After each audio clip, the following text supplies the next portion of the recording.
नमस्कार दोस्तों। आज हम चर्चा करने जा रहे हैं कानूनी मुद्दे की। मुद्दा है धारा 144 का। धारा 144 हम सब जानते हैं कि जब भी कोई चुनाव का समय होता है या कोई सार्वजनिक उत्सव का समय होता है, कोई त्यौहार का समय होता है, तो जिला प्रशासन की तरफ से एक नोटिफिकेशन जारी होता है जो अखबारों में छपता है कि आपके शहर, आपके क्षेत्र में धारा 144 लागू कर दी गई है। शांति बनाए रखने के लिए धारा 144 जिला प्रशासन लागू करता है। ये एक तरह का प्रिवेंटिव मेजर है और ये इस तरह का कानून कोई ये आज का कानून या आज़ादी के बाद का नहीं है, बल्कि ये सब अंग्रेज़ों की बनाई व्यवस्था है जो बदस्तूर आज भी जारी है। जो एक इम्पॉर्टेंट एलिमेंट जो धारा 144 का है, जिसके तहत कि कहीं पर भी 5 लोग एक साथ एकत्रित नहीं हो सकते, आप कोई आयुध यानी हथियार लेकर चल नहीं सकते, कोई पब्लिक मीटिंग आप नहीं कर सकते, किसी भी तरह का सार्वजनिक एकत्रीकरण अनलॉफुल असेंबली आप नहीं कर सकते।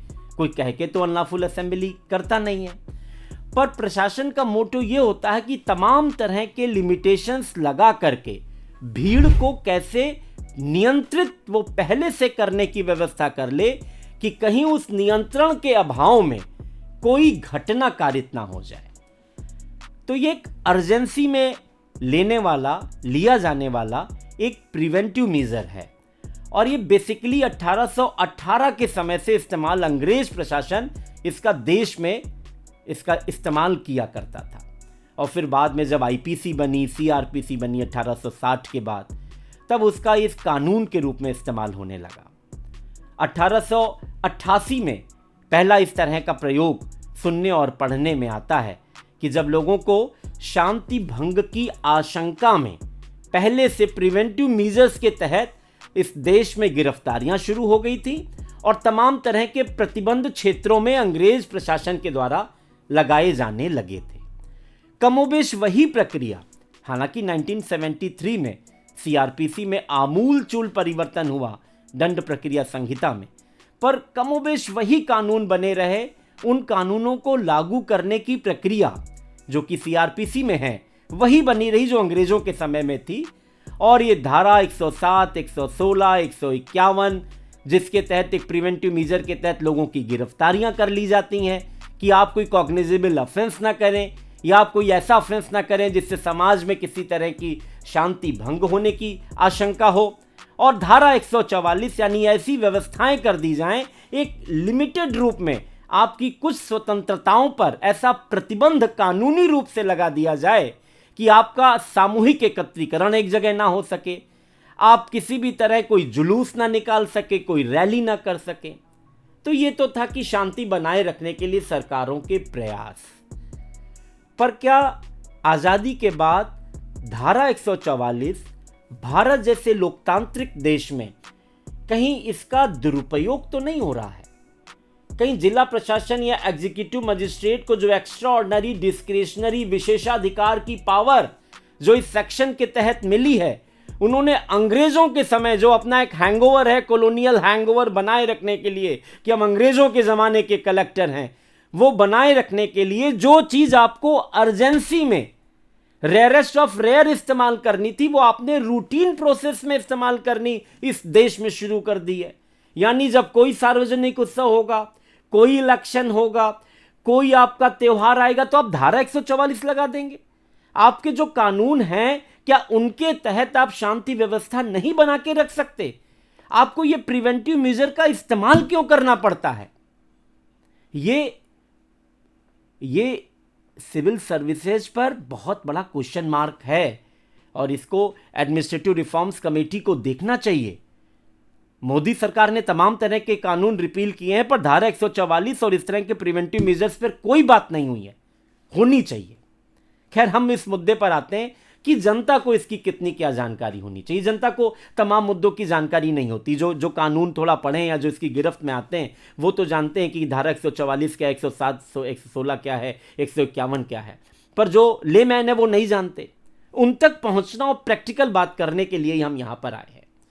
धारा 144 लग गई, इसका मतलब ये थोड़े ना कि आपके अधिकार सीमित हो गए।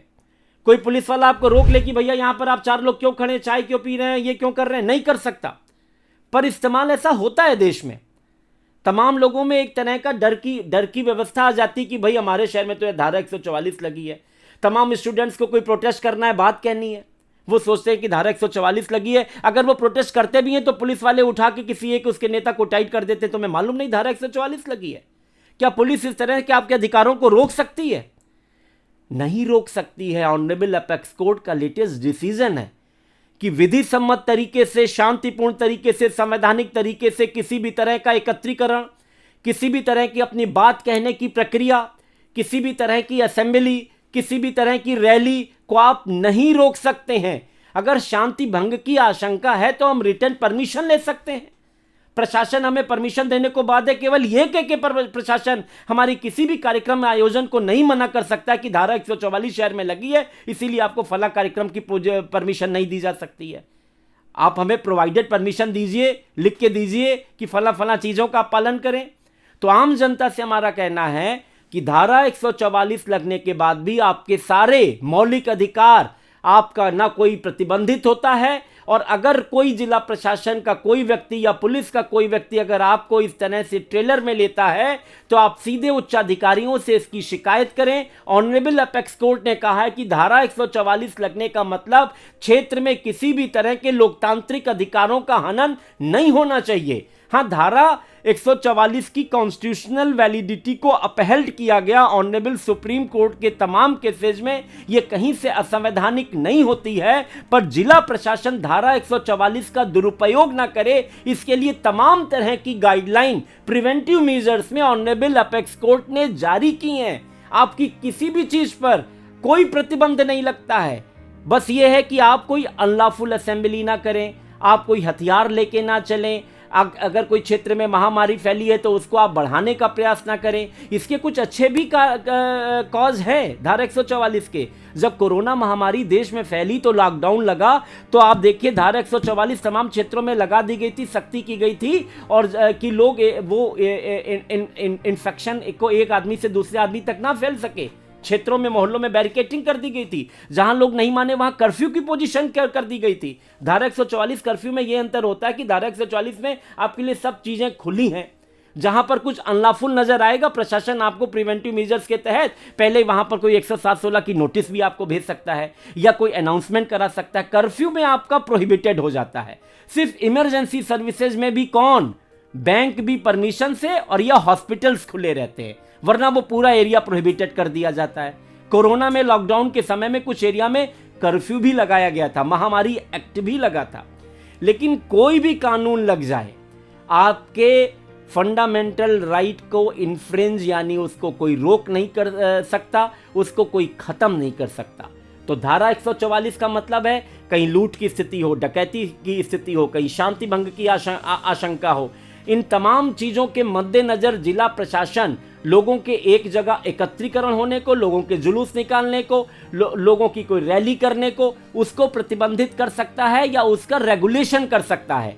एक आरोप लगता है स्टेट गवर्नमेंट्स के ऊपर कि जब स्टेट, अक्सर लॉ एंड ऑर्डर की कोई बात हो जाती है, फेल्योर हो जाता है, तो स्टेट गवर्नमेंट क्या करती है कि अपनी इन मशीनरी के तहत कहती है कि क्षेत्र में धारा 144 लगा दो जिससे अपोजिशन पार्टी किसी तरह की कोई रैली ना कर पाए। इसको भी कलकत्ता हाई कोर्ट ने, जब वहां की एक अपोजिशन पार्टी ने कोई रैली करनी चाहिए और वहां की स्टेट गवर्नमेंट ने मना कर दिया, वो हाई कोर्ट गए। कलकत्ता हाई कोर्ट ने कहा आप किसी को धारा 144 की आड़ में रैली करने से नहीं रोक सकते। ऑनरेबल सुप्रीम कोर्ट ने भी इस चीज को जायज रखा है।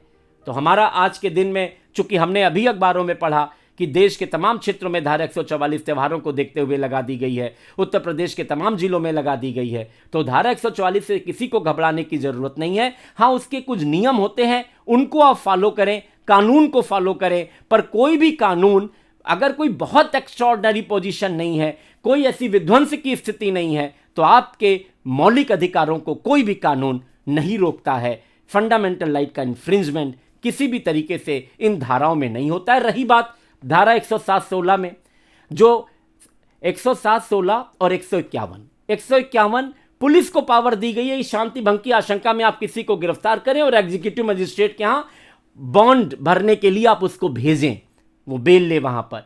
107-16 में अगर आपके एग्जीक्यूटिव मजिस्ट्रेट को, यानी आपके यहां के जो एसडीएम या नगर में सिटी मजिस्ट्रेट को अगर उनको पुलिस के द्वारा सूचना मिलती है, किसी व्यक्ति के द्वारा सूचना मिलती है और प्राइमा फेसाई उनकी संतुष्टि होती है कि किसी व्यक्ति के द्वारा किसी भी तरह की शांति भंग हो सकती है, तो उसको 107 की नोटिस थमा दी जाती है।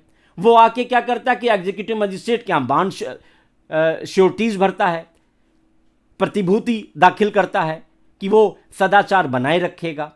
इसका भी बहुत दुरुपयोग हो रहा है, इस पे भी मंथन करने की जरूरत है।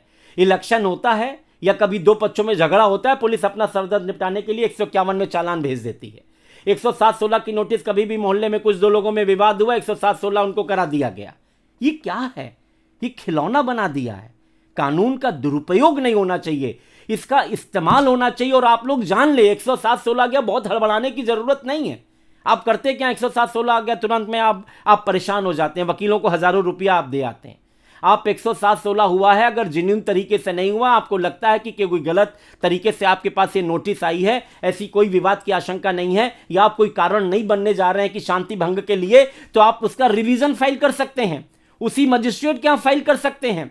आप हाई कोर्ट में एक रिट पिटीशन फाइल कर सकते हैं। कानून को जानिए और अपने अधिकारों को जानिए और लड़िए उनके लिए। आप टूल ना बनिए। डिस्ट्रिक्ट एडमिनिस्ट्रेशन टूल बनाता है।